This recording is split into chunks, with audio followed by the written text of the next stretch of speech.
Iniciamos el debate en Razón de Estado. Hoy queremos hacer un repaso de los principales eventos que ocurrieron durante el año 2021 en América Latina y qué podemos proyectar para el 2022. Para ello me acompañan tres analistas. En primer lugar, Roberto Wagner, internacionalista y catedrático universitario. También nos acompañan Alejandra Martínez, historiadora, catedrática universitaria y directora de estudios latinoamericanos de la Fundación Libertad y Desarrollo. Y Luis Miguel Reyes, comunicador, catedrático universitario y director del área social de Fundación Libertad y Desarrollo. A los tres, bienvenidos al debate en Razón de Estado. Alejandra, quisiera iniciar contigo. ¿Cuáles son los principales hechos que marcaron tendencia en América Latina en este 2021? Gracias, Paul. Bueno, es una pregunta complicada la que me haces porque este fue un año especialmente de cambios y turbulento para América Latina, pero me vienen a la cabeza unas cuantas sorpresas que ocurrieron en 2021. La primera, por supuesto, la victoria de Guillermo Lasso en las elecciones de Ecuador, poniendo fin a 14 años de correísmo.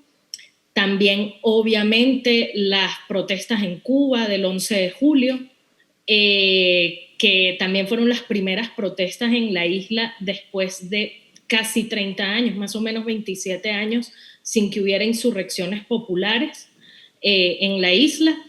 También se me ocurre, por el lado de las sorpresas, la victoria de la derecha en noviembre en las legislativas argentinas, luego de 40 años prácticamente de hegemonía peronista, pero también tenemos por otro lado, ya no de tantas sorpresas positivas, obviamente el estallido de las protestas en Colombia en abril por el paro nacional, la victoria de Pedro Castillo en Perú, que eso fue en junio, también la victoria de Xiomara Castro en Honduras, poniendo fin a 12 años de gobierno del Partido Nacional en ese país.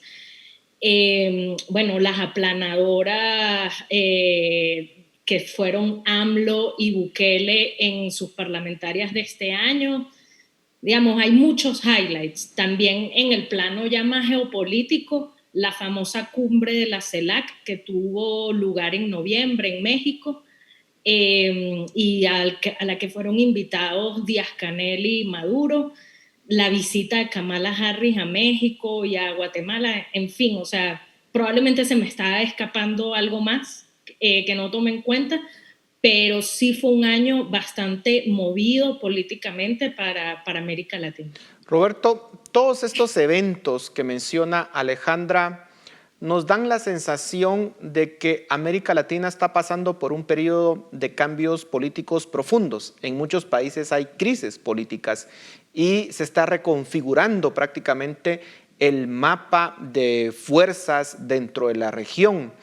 ¿Es así? ¿Está América Latina entrando en una fase de crisis institucional, política, que nos podría llevar a escenarios más complicados en el escenario próximo o en el futuro próximo?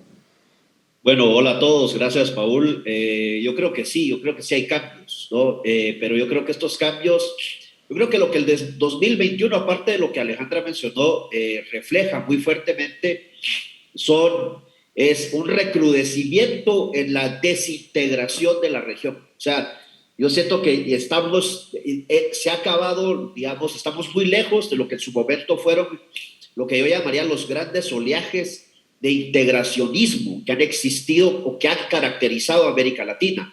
Si pensamos en lo que fueron todos los procesos integradores en los años 90, los procesos liberales, y después vemos lo que fue el socialismo el siglo XXI con Hugo Chávez. Hoy vemos que todo esto se acabó. Vemos cómo Alejandra mencionaba lo que fue la cumbre de la CELAC, en donde se empieza a hablar de un integracionismo posliberal, y al contrario, yo no veo nada de eso. Yo veo que se está desconfigurando todo proceso integracionista en América Latina. Vemos cada vez más figuras muy fuertes, autoritarias en diferentes países. Como bien mencionó Alejandra, digamos, los casos que hemos visto, han habido presidentes que se presentaban muy duros, pero les ha pasado la factura el tema de la pandemia, el caso de Argentina, el caso de Brasil. En México se ha logrado sostener con un Andrés Manuel López Obrador que todavía se mantiene con una posición muy mesiánica en aquel país. Pero después vemos el surgimiento de otras figuras que nuevamente tienen que venir y presentar proyectos muy fuertes, pero muy nacionalistas. Yo no veo una América Latina que digamos que regrese del corto plazo a lo que fueron esas posiciones más integradoras de hace unos 30, 20 años. Y lo que para mí esto refleja es precisamente esa crisis de un sistema liberal que tiene como resultado el surgimiento de estas nuevas figuras políticas que en efecto vienen a romper esquemas y que precisamente, como se acaba de discutir hace unos días en Washington, son un reto para las democracias, para los modelos liberales demócratas de la región. Yo creo que vamos a ver más autoritarismos, yo creo que vamos a ver más personas que pelean contra las instituciones, contra las formas y contra las normas. Eso yo creo que es lo que se viene para América Latina. Ahora, Luis Miguel, con ese contexto que nos han planteado tanto Alejandra como Roberto, ¿de qué color se está pintando América Latina? Si es que podemos hacer esa analogía. ¿Está dando un viraje más hacia la izquierda la región o hacia la derecha? ¿Cómo termina el 2021 en términos ideológicos? Bueno, sí, las categorías izquierda y derecha no necesariamente sirven para conocer lo que está pasando hoy necesariamente en América Latina, pero si tuviéramos que hacer una clasificación así rápida, yo diría que estamos ahorita en un punto más o menos balanceado, ahorita, estoy hablando de hoy, en el que México, Nicaragua, Venezuela, Argentina, Honduras, Cuba, Bolivia y Perú están tirados más hacia proyectos que van hacia la izquierda, mientras que Guatemala, Brasil, Uruguay, Chile, Colombia, República Dominicana, Ecuador, Paraguay y Panamá están más a la derecha. El Salvador, Costa Rica y Panamá con gobiernos, digamos, menos definidos, ¿verdad? Más, digamos, en el centro. Ahora, el tema es que Brasil, con el eventual retorno de Lula, Chile, con una posible victoria de Boric, y Colombia, con la llegada de Gustavo Petro, podrían, digamos, caer en el grupo más del lado izquierdo de ese bloque, digamos, asociado más al socialismo del siglo XXI o al movimiento bolivariano, ¿verdad? Como se le quiera conocer, podrían desbalancear un poco las cosas en América Latina. Ahora, lo que preocupa, creo yo, más que esto es el desgaste de la democracia en América Latina. Y yo creo que sabemos que un gobierno de izquierda puede ser potencialmente muy dañino para la economía, pero un gobierno de izquierda que no se va y que es autoritario es aún más dañino, ¿verdad? Y ese es el problema, creo yo, que estamos viendo, que si esta va a ser una izquierda autoritaria, como se ha demostrado ya actualmente en Venezuela, Nicaragua, en México con López Obrador también tiene algunos problemas de ese tipo, ¿verdad? No digamos Cuba. Y ahora lo que está pasando en Honduras, pues creo que sí sería bastante preocupante para la región. Y ya lo decía Roberto, ¿verdad? Uno de los principales problemas ahorita es el desgaste democrático que está teniendo la región y la llegada de propuestas cada vez menos democráticas, cada vez más populistas y con menos intenciones de dejar el poder. Esos son los problemas que ahorita quejan América Latina. Y que sí, es bueno analizarlo en función de izquierdas y derechas, pero también en función de quién es más democrático y menos democrático, porque al final de cuentas, pues un gobierno que deja el poder, por lo menos se va y da opción a otras fuerzas políticas, pero el problema es cuando un gobierno no deja el poder y desgasta las instituciones democráticas, ahí sí hay un problema muy serio que vamos a enfrentar en estos próximos años. Los tres coinciden en que hay una crisis en América Latina, una crisis política, pero también, lo decía Roberto, una crisis del modelo liberal que había triunfado en los años 90. Alejandra, ¿qué factores están influyendo para que se den estos cambios vertiginosos en la región? ¿Por qué ese descontento de las personas? ¿Qué está influyendo para que las opciones más extremistas sean las que resulten más atractivas para el electorado? Sí, yo veo tres factores principalmente, unos más de corto plazo y otros más de largo plazo. Empezaría por el de corto plazo, que es el voto castigo por el manejo de la pandemia. Lo vemos, por ejemplo, muy claramente en Perú. Gran parte de las causas que incidieron en la victoria de Pedro Castillo tiene que ver con el fatal manejo que hubo de la pandemia de la administración anterior, y en el caso, digamos, en las antípodas ideológicas, porque fue un voto castigo de la derecha hacia la izquierda, también tenemos Argentina, donde en estas legislativas salió la derecha con una victoria importante también en voto castigo. Vamos, eso atendiendo al corto plazo. Atendiendo al largo plazo tiene que ver con algo que mencionaba Roberto, que es el fin de esos consensos democráticos de élites que comenzaron a principios de los 90, finales de los 80, y que inauguraron una nueva era de democracias, al menos formales en América Latina, elecciones libres, defensa del Estado de Derecho, integración económica, economías abiertas, y vemos cómo esos grandes consensos se están derrumbando. Pienso, por ejemplo, los gobiernos del APRA en Perú, los gobiernos de la concertación en Chile. Vemos el caso también de Costa Rica, que tiene elecciones el año que viene, aunque la democracia costarricense es un poco más vieja, tiene 70 años, más de 70 años de existir, pero también estamos viendo, digamos, las filtraciones, ¿no? Las fisuras dentro de ese gran pacto de conciliación de élites que inauguraron muchas de las democracias latinoamericanas. Y por último, yo pongo el factor de las redes sociales, porque las redes sociales, si bien han mejorado todo el tema de la conectividad, etcétera, de los latinoamericanos, en un contexto de tanta desigualdad social como hay en esta región, donde el elevador social está prácticamente detenido, pues sí, digamos, es un factor de disrupción y además aumenta la polarización.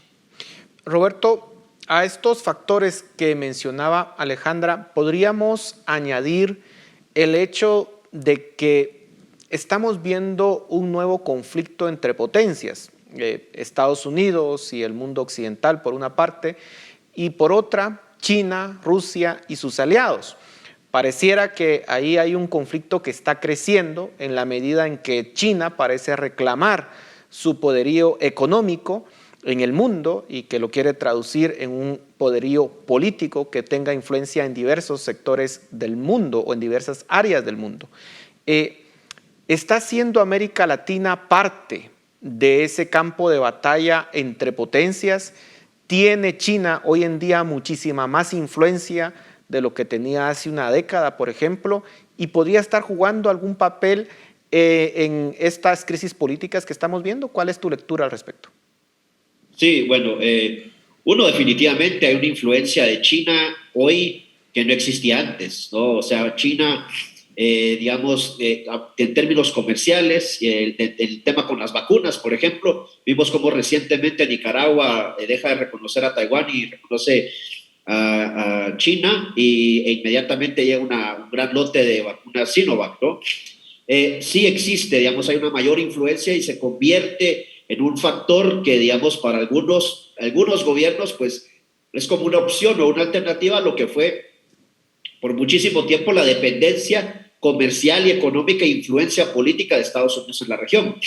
Pero yo creo que tenemos que entender que creo que le damos más importancia nosotros a China acá que lo que China ve en América Latina, realmente. O sea, al final del día, yo creo que China lo que busca es, digamos, tener un control más en lo que han sido las relaciones interatlánticas, o sea, romper con esa hegemonía de las relaciones Estados Unidos-Europa y trasladarlas más a unas relaciones interpacíficas, o sea, del Océano Pacífico, más Asia como el gran protagonista asiático, China y Estados Unidos. Yo creo que lo que seguimos viendo es precisamente ya esa ausencia que se dio de Estados Unidos en la región después de los ataques del 11 de septiembre, que desde mi opinión fue lo que permitió que en un momento dado el modelo bolivariano chavista de Venezuela fuera el que se encumbrara en la región.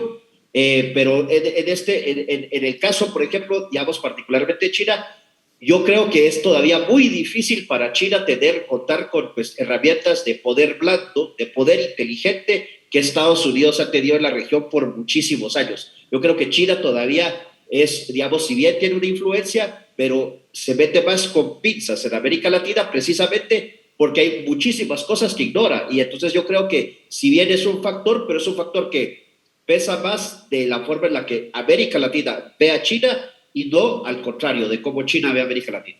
Bueno, se nos está terminando el tiempo, pero Luis Miguel, lo que vemos hoy en día es que muchos gobernantes en América Latina han hecho lo impensable.